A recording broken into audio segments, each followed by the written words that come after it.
Kaleb, are you or are you not Batman?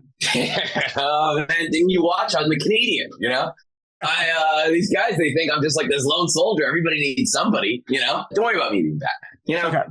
All right. Fair enough. All right. So let's get into everything that happened. First off, let's get into take me through the decision to tell Katurah about Bruce's idol and why you think that ended up backfiring. The big takeaway in the moment was that I ultimately wanted to work with Katurah, right? For better or worse, I really honestly thought we needed each other, and telling her was something that needed to happen because either Austin was going to tell her or somebody else was going to tell her. It would have blown up my game at some point. So I'd rather own the information as the first realistic checkpoint. And the challenge was I treated her like I treated Emily. For some reason, she was always at the bottom. I didn't really get it at Bell, but she was. She did had some mistakes socially. But I just couldn't tell her everything right away and risk her blowing up my game, especially with her vendetta with Bruce, which has been so well done on the show. But I looked out for her as much as I possibly could. That was ultimately the thing. And I knew she knew that. I just think that Emily got it, and Katurah was a bit jaded from her other experiences at Bello. And my pitch was basically, this is our last chance to have agency. I get it. I get that it sucks to be in your spot. But listen, I'm in the exact same spot as you. Like, we need each other.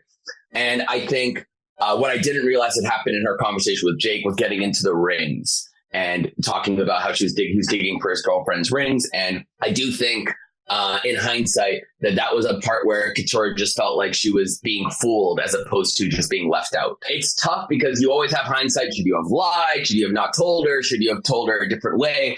And I do think for me, telling her, bringing her all the way in was just something I had to do if I was really going to have 5 or 6 people that I was going to try and, break through the next stage of the game with. I was so close to getting there, Well, I think your move makes sense, and I think her reaction makes sense. You know what I mean? So it's not like, oh, Kaleb did this crazy thing. All right, let's get into sort of precipitated that, because the reason why you had to do that is because you had told Austin about Bruce's idol because you were in save your skin mode. But why do you think Bruce turned on you at the merge? Was it just that he saw what a threat you were? Or was he maybe a little jealous that he was being left out of stuff and you were the belle of the ball there for a moment? It's you ever hear like attachment styles in relationships? I feel like for me and the alliances I have to have people who have a secure attachment style. I think Bruce, with the idea that I was getting close with his allies, became very insecure that they were maybe getting closer with me than they were with him. But at the end of the day, we were all strategic enough to know we need each other, right? And I did everything to try and get Bruce in the fold, I just felt like I was Bruce's for 4 days. I did everything the guy asked for. And I never gave him any back talk out. We traded personal stories. I heard about his childhood upbringing. I told him about the times I almost went bankrupt my first year of business. I really think we invested in each other. And I just think he was so upset that he was not being let in. And he just treated me as the reason for it at the merge. And I just told him the whole time, Bruce, he was maybe the person I talked to the most. Him and Kellie, I would probably say. So it was crazy to me that he became so insecure. And he decided to take a shot at one of his own. And the question is always, in reality TV, I feel, do you shoot at somebody who might be with you or somebody who's definitely against you? And he decided to take out the person who's maybe with you. And, I think he hurt his own game and other people's by doing that. So you're at that tribal, it's coming towards you. I'm talking about the last weeks. You called out J. Meyer at tribal council last week. You said people should vote her out, which is just a fan of TV I loved. Dee felt like she caught some collateral damage out of that. And maybe that is the reason you're talking to me right now, Kaleb. How surprised were you that Dee took such offense to that? I was surprised that Dee was as offended as she was, because really my pitch was, Dee, Jay, you're a target right now, but if you get rid of Jay, you're not a target anymore. Let me help you, And Dee really was just well, you said my name once. It is what it is. And to be fair, I know everyone talks about how I talk to everybody at the Merge Beach. Really, I talked to Bello, and then I talked to some of the Meat Shield guys on Reba. I don't think I had any one-on-ones.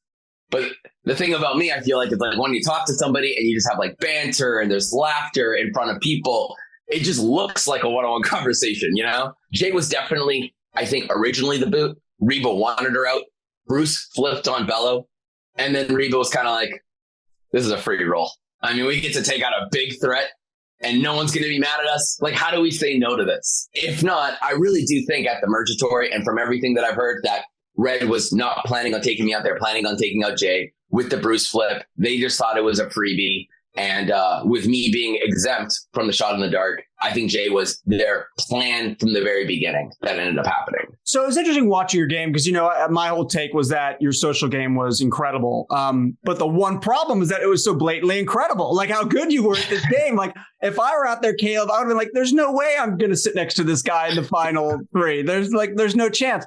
Was that something you were cognizant of out there? That maybe you were while you were doing these things to try and make these connections and save yourself because you're always kind of against it, that you're at the same time putting this big target on your back by making these strong connections? Yes. At some point you look around and be like, oh my God, like this is spiraled even bigger than I thought it would ever be. Right. I don't know what it is about me. I can't tell you how much I tried to tone it down. Like, that's the funny part. I mean, I'm sitting there. I've never seen myself smile less in my entire life than I have seen me on TV. I tried not to, be the center of attention in big group situations, but it was crazy watching it. Every single person was out there was, like Kaleb's a big threat. Should we take him out? When at the end of the day, you need to work with people in this game. And did they think I was just going to, flip the entire time? Like, I have people who I think I had great relationships with. And I think for some of the bigger threats, my logic was whatever my alliances are, I don't want to take out the big threats, because if I'm at the final 6 with, Jay and Julie and Emily and, Sean and Hannah, it's like, what's going to happen? It's obvious, right? So I'm trying to keep around, whether it's a social threat or a physical threat or a strategic threat. I want to keep as many shields around. That was my plan. And it just turns out that most of the shields wanted to take me out of this game, and I can't tell you why. Kaleb, you're the first person to ever successfully save oneself from being voted out with a shot in the dark play. How did you pick the safe scroll? Like, did you feel around in the bag for a while when it was, or was it the first one you touched? Take me through the process and maybe any sort of like superstitions you had while doing that. It's so funny. I always said, you know what I like about the new era? I was like, all these twists. It was like, you know why? Because I'm the luckiest guy I know. The more variants, the more like this is going to probably work out for me. Couldn't have went more wrong. I had almost everything go against me with all these twists in this game. So I go up there, right? And the way that they do it is they have 5 scrolls rolled up on the bottom layer inside this bag and 1 on top. So I put my hand in there and I'm like, oh my God, am I supposed to take the top one? Is that what they want me to do right now? Are they giving this to me or not? And I was like, I can't fault for the first one. I moved it to the side, went with my gut, grabbed the scroll that was underneath and walked down there. And the entire time, it was really the first time I accepted I might be going home in the game. Was, man, every other time I really felt like, I have my shot. The shot in the dark just feels like such low odds. So I go down there and give it to Jeff. And you know what? I'm lucky to make history. Come on, right? Unbelievable. Did you realize there were only 11 votes cast, not 12, or did you just lose track at some point? I think I deserve the least amount of blame. I blacked out. As soon as I got it, I'm fist pumping, I'm cheering. I'm, trying to figure out where I'm going to sleep in the show, what my next game move is. And so, I completely blacked out the vote count. So look, I don't know if you play Survivor What If, but I play it all the time. And I'm guessing you've probably maybe thought about this over the past few months. But let's just say there's no tribe split this week and all 12 players are on one beach together and voting together at tribal council. Obviously, there's so many variables that we'll never know how they play out. But what do you think happens? It's really too bad that it didn't happen that way, because I think it would have been a very exciting tribal council for TV. What they didn't show on the show was that Emily was not the only person who told me to play my shot in the dark. Jake also had told me to play my shot in the dark. In addition, Kellie and Katurah were coming to me on the beach several times saying like, hey, you're in trouble. Watch out. Like the votes are coming for you right now. I felt like, between those 4 and myself, we had a really good 5. And 5 and 12, Kendra, after the vote, people were talking about how Kendra and Katurah looks too happy. I really do think we spun Kendra by the end, and she was flippable at Mergatory, and she was flippable here. And we just need a Sifu who's at the bottom. We just need a Bruce who actually might have been the hardest person for the swing, but we really thought we could have got him. I really do think it would have been, 5 plus 1 or 2 people. Like, we had this opportunity to try and take away the power from the Reba side, because I really just felt, since the Mergatory, since every other journey that they've ever done, all they would talk about is, dude, Sifu's crazy. He's looking for idols everywhere. And J Maya, she's so strategic. She's trying to decode the map. And they always were throwing these 2 under the bus, which is a great smokescreen. But to me, I'm like, none of you guys are throwing each other under the bus, right? Like, you had to kind of think that there was some sort of allegiance there, even if it was just, hey, let's just not target each other for a little while. I really do think my number one targets coming out of the merge, or like after Shot in the Dark, number one, I felt like Bruce was going to have to go sooner than later, was one of the top two, and the other one was Drew. Because ultimately, Emily was telling me at the time, hey, listen, if you want to get Austin, if you want to get Sifu, you probably have to get Drew. And I just felt for Austin and Sifu, it was so obvious for the meat shields to keep each other that I really looked and said, logically, if they're listening to Drew this much that they're going to go against their own best interests, like Drew has to be taken out sooner than later. So to me, I felt like Drew was probably the biggest strategic threat. And then Bruce was probably the next best thing if he was eligible, because he had an idol. And when somebody is so stark against you, it's an immovable object, you know? Kaleb, even with 90-minute episodes, there's so much that doesn't make it in. Big stuff like Kendra going to Lulu, or like you saying, other people telling you to play your Shot in the Dark. What's something else that's really interesting that didn't make it to TV that you wish we'd had a chance to see? Can I tell you something that was a little bit behind the scenes, a little bit? Yeah. Right after Lulu loses the challenge with the blocks, and it's Emily, Kaleb, Sean, and Sabiyah.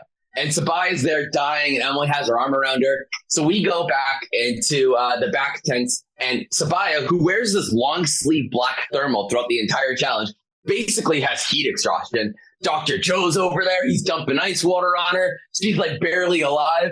And she's just like, production, I need to talk to production.